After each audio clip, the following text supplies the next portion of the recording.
a little bit about human trafficking, because it is really a buzzword.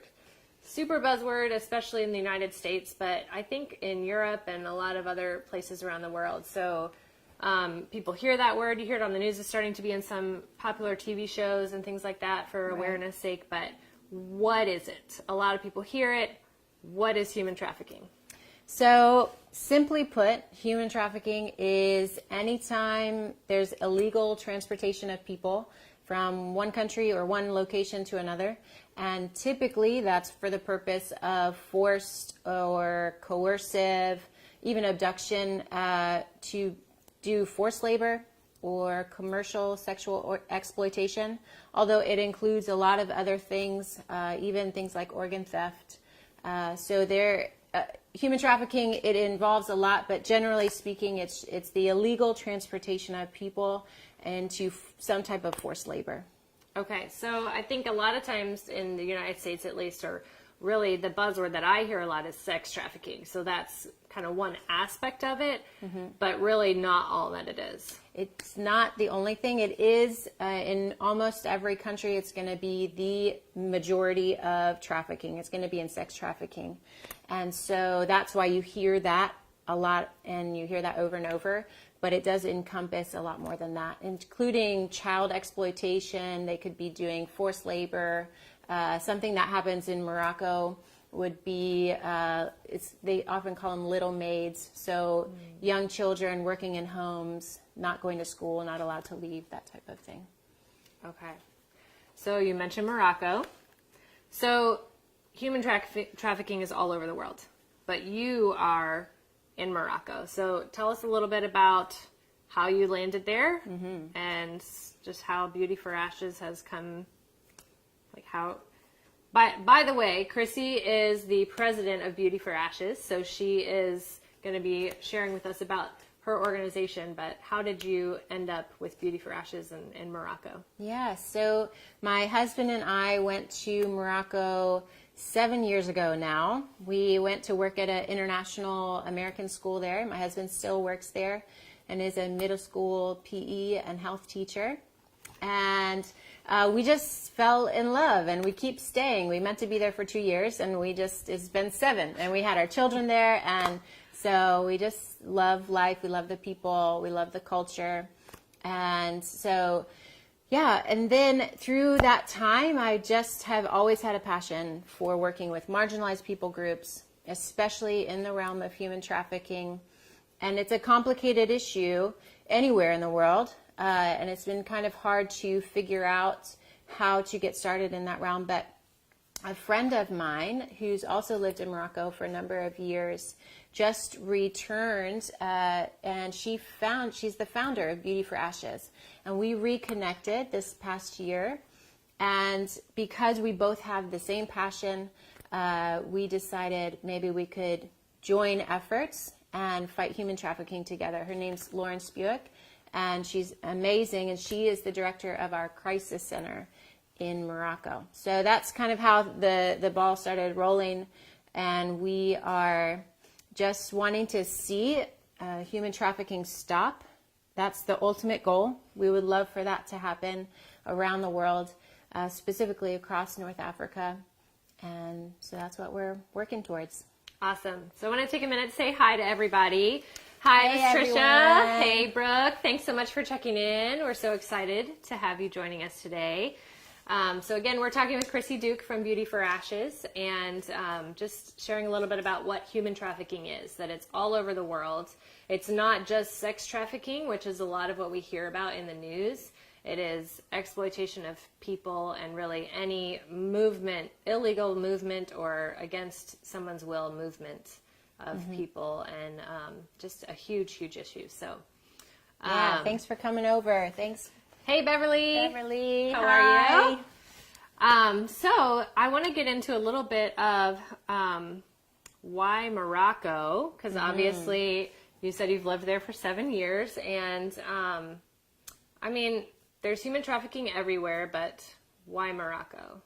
So, yeah, Morocco is really unique in terms of the global issue of human trafficking. Again, it happens in every single country in the world. No one is immune to it.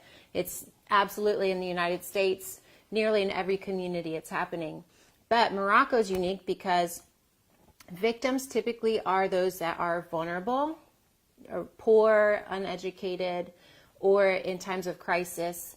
So countries that have a large population of poor or uneducated or those that are in crisis remain in the African continent. And so in Africa, there's 5 main trade routes that are going through up into Europe and into the rest of the world.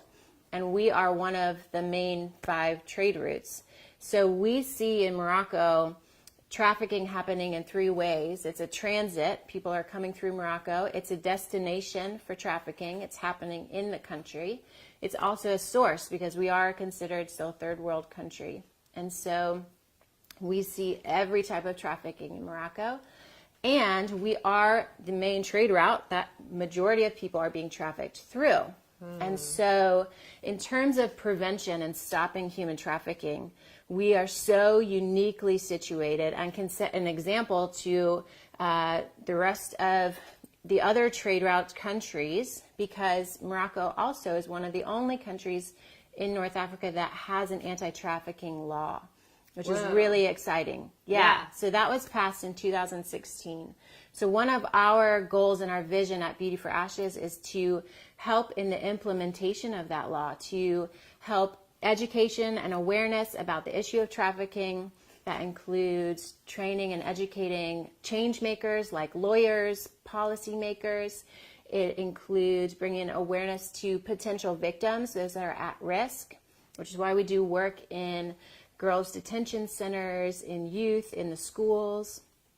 We also want to focus on the general public because there's a lot of people that still don't realize it's an issue. That when you say slavery, they think of when people were taken from Africa into the U.S. and working on the cotton plantations. So when we say modern day slavery, we're talking about, you know, what we've just been talking about, sexual exploitation, forced labor, things like that. So we want to bring awareness to the issue. And then it's also why we started the Crisis Center, is to give girls who are at risk, the government determines they're at risk, and give them an opportunity to not be vulnerable anymore. So we give them housing, vocational training, we do education, counseling, transitional aid to get back into society. So again, Morocco, to get back to the question, it's just such a unique country in terms of all over the world stopping human trafficking, because we're seeing all of it happen. And we have an opportunity to really just almost create a barrier for that main trade route into the rest of the world. Wow.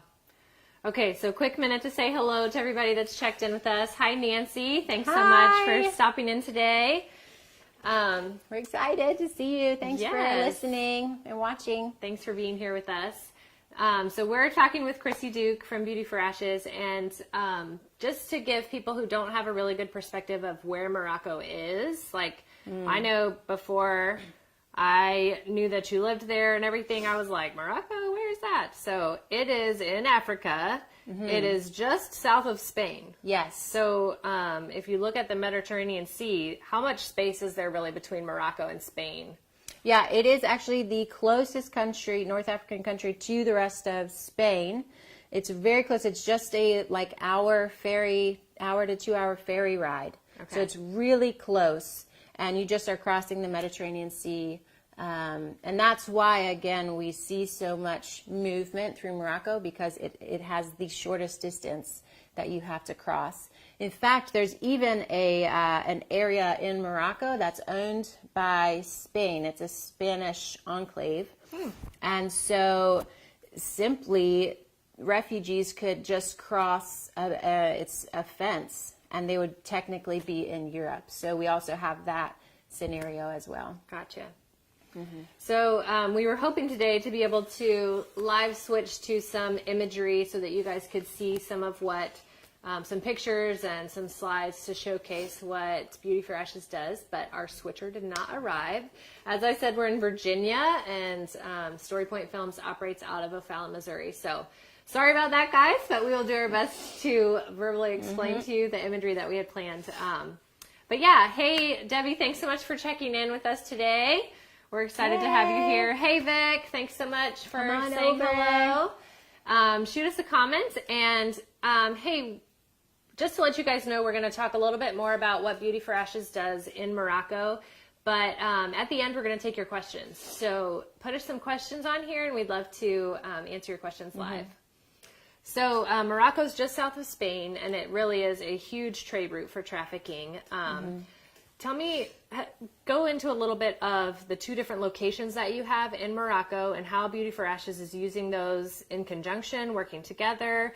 Just describe a little bit more in detail the two pieces of Beauty for Ashes. Yeah, so we have the privilege to be in two different cities in Morocco.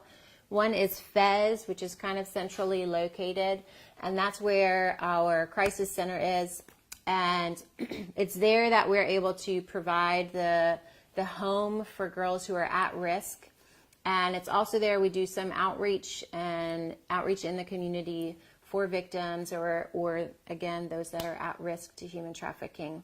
And so our home has 5 girls right now, and we have counseling for them, vocational training, and or they're in school, finishing their schooling, and then they receive housing, of course, and transition aid back into society. Because our goal is that they can reintegrate into society, no longer vulnerable to trafficking, but equipped to be able to participate in society in a healthy and also to participate in the fight, that they can also be part of the solution. So they don't have to wear that name of victim or vulnerable, but they can go in as someone who is actually making this end and being part of the solution. So I just want to take a moment, and I think sometimes we kind of gloss over like human trafficking. It's a word, it's a buzzword, or even sex trafficking. So you're talking about at-risk women. So these are women who either have been or have the potential to be exploited. Exactly. And so I just want to take a moment to acknowledge the significance of that. Like these women's lives have been completely uprooted, completely overturned, and just huge, huge impact on someone's personal well-being. Right. So maybe a story or something that could share a little bit of the impact and the emotional side of that.